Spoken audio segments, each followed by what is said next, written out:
Assalamu alaikum dear students.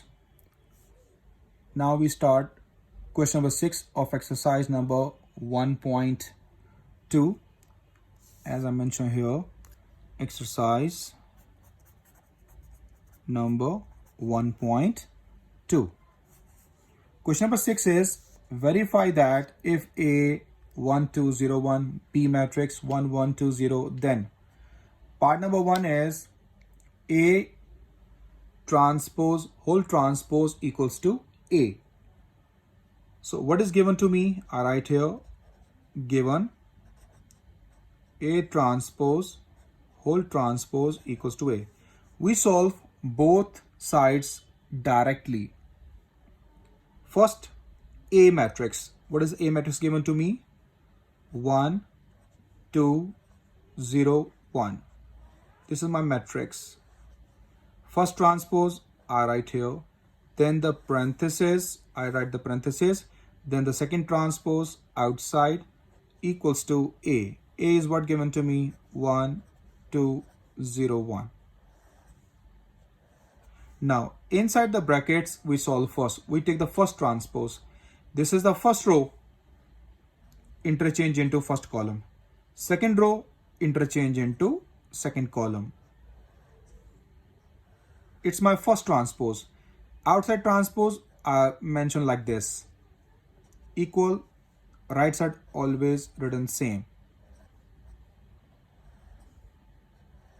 Now we go the second transpose to take it. First row change into first column. Second row elements change into second column.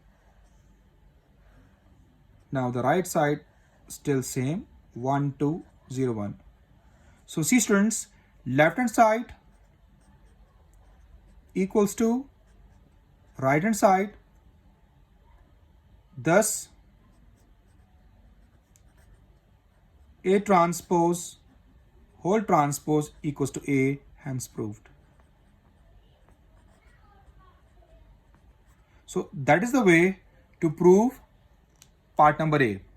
Same, we go to prove the part number B. I just extend the line.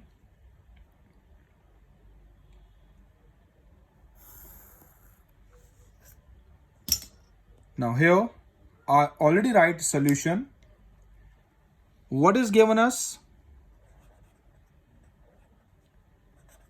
B transpose whole transpose equals to B.